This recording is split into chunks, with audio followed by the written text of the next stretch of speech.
Сәлеметсіздер ме, құрметті тыңдаушылар? Біз алдыңғы видеомызда қарастырған оқыту психологиясы дәрісін бүгін ары қарай жалғастырамыз. Бүгін біз оқу қабілеті білім алушының оқу материалын меңгерудің психологиялық ерекшеліктерін қарастыратын боламыз. Жалпы қазіргі уақытта бағдарламалық оқыту теориясына сәйкес компьютерлік технологиялардың белсенді дамуы жүріп жатыр. Білім алушылар бір-бірінен жаңа білімді қаншалықты оңай, берік және терең меңгеретіндігімен ерекшеленеді. Білімді игерудің бұл жалпы қабілеті оқу қабілеті терминімен белгіленеді. Менчинскаяның пікірінше, оқу қабілеті бұл білім мен оқу іс-әрекетінің тәсілдерін игеруге сезімталдық. Бұл жеке тұлғаның салыстырмалы түрде тұрақты жеке қасиеті. Ол интеллект қасиеттерінің тұтас жиынтығына негізделген, яғни білімді игерудегі және дағдыларды қалыптастырудағы алға жылжу қарқыны, оны игерудің қарапайымдылығы, жаңа жұмыс әдістеріне ауысудағы икемділік және игерілген материалды сақтау беріктігі. Оқу қабілеті ақыл-ой дамуымен тығыз байланысты. Алайда бұл ұғымдар бірдей емес.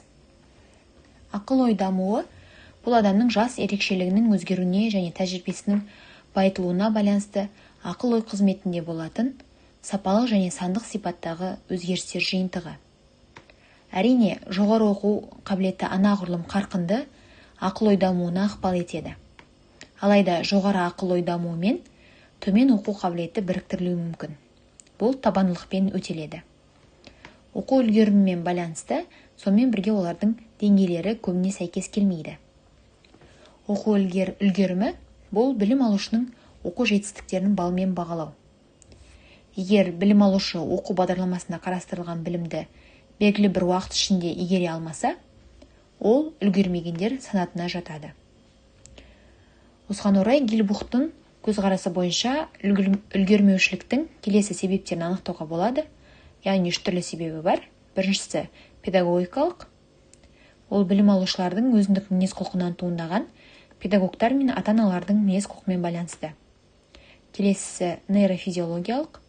Жеке жүйесі қызметінің функционалдық әлсіздігі, есту, сөйлеу, көру қабілетінің бұзылуы. Және де соңғысы психологиялық. Ол мотивацияның жеткіліксіз дамуы, танымдық іс-әрекет әдістерінің нашар қалыптасуы болып табылады. Жалпы, игеру бұл әлеуметтік тәжірибенің жеке тәжірибеге көшу процесі. Қазіргі психологияда игеру заңдары туралы толық білім жоқ. Бұл әр түрлі тұрғыдан түсіндіруге болатын күрделі, көп мағыналы ұғым. Педагогикалық процесте игеру бұл оқу материалын қабылдауды, мағыналық өңдеуді, сақтауды және көбейтуді қамтамасыз ететін барлық танымдық процестерді қамтитын адамның күрделі интеллектуалды іс-әрекеті. Игерудің бұл схемасын игеру процесінің ең дамыған тұжырымдамаларының бірі ақыл-ой әрекеттерін кезеңмен қалыптастыру теориясымен салыстыруға болады. Осы теорияға сәйкес, білімді игеру бұл игерілген ұғымдарды қолдану әрекеттерін игеру негізінде жүзеге асырылатын процесс болып табылады. Бұл теория белгілі бір ережелерге сәйкес ұйымдастырылған сыртқы пәндік іс-әрекеттер негізінде білім, білік, дағдылар қалыптасатын оқу іс-әрекетінің құрылысын болжайды және де 6 кезеңнен тұрады. Яғни ақыл-ой әрекеттерін кезең-кезеңмен қалыптастыру теориясы. Ең біріншісі қажет түсіну уәж, яғни мотивация кезеңі. Бұл кезеңде студенттің білім объектісіне тиісті жеке көзқарасы қалыптасады. Объектіге қызығушылық, іскерлік ойлар, бәсекелестік қалыптасады. Келесі кезең әрекетпен танысу кезеңі. Бұл кезеңде білім алушы игерілетін әрекеттің мазмұнын түсінеді. Оның қасиеттерінде, атқарушы әрекеттердің құрамы мен тәртібінде, іс-қимыл өнімінің үлгісінде. Бұл кезеңнің міндеті білім алушының игерілген материалдың мазмұнын мүмкіндігінше толық және жеткілікті түрде түсінуі. Оқу процесі іс-әрекеттің бағдарлаушы негізі қандай болатынына байланысты болады. Әрекеттің бағдарлаушы негізін білім алушы жаңа әрекетті жасамас бұрын қалыптастыру керек. Оқудың кілті іс-әрекеттің алғы сөзін ұйымдастыруда жатыр. Келесі кезең Іс-әрекетті материалдандырылған түрде игеру кезеңі. Бағдарлаушы әрекеттің негізін жасағаннан кейін, бірден іс-қимыл, мәтін, схема, жоспар, іс-әрекет өнімінің үлгісі ретінде ұсынылған кезде материалдандырылған түрде орындалуы керек. Білім алушы объектілермен немесе олардың модельдерімен әрекеттерді орындайды. Әрбір операцияның орындалуын бақылау жүзеге асырылады. Төртінші, бізде қатты сөйлеудегі әрекетті орындау кезеңі. Алдыңғы кезеңдерде сөйлеу де бар. Ол объектіге, онымен нақты әрекеттерге байланысты. Бұл кезеңде санадағы сөйлеудің көмегімен әрекеттің мазмұнын жаңартылады.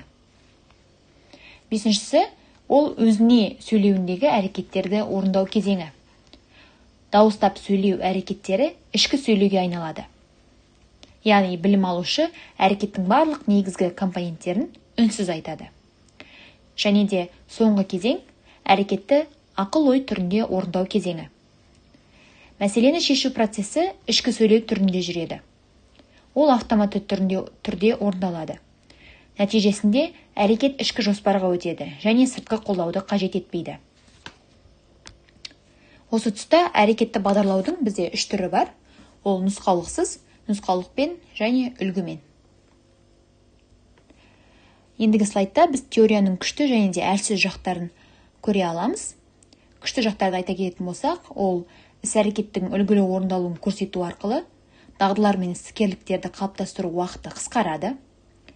Алгоритмдеуге байланысты орындалатын әрекеттерді жоғары автоматтандыруға қол жеткізіледі. Және де жалпы әрекеттің де оның белгілі бір операцияларының орындалуы сапасын қолжетімді сапаны бақылау қамтамасыз етіледі. Және де әлсіз жақтары, ол ең біріншіден теориялық білімді меңгеру мүмкіндіктері айтарлықтай шектелген. Келесі, әдістемелік қамтамасыз етуді әзірлеу қиын. Және де соңғысы, білім алушыларда шығармашылық әлеуеттің дамуына зиян келтіретін стереотиптік ойлау және моторикалық әрекеттер қалыптасады. Осымен назарларыңызға рахмет. Бүгінгі слайдымыз аяқталды. Дәрісіміздің жалғасын келесі видеодан қарай аласыздар.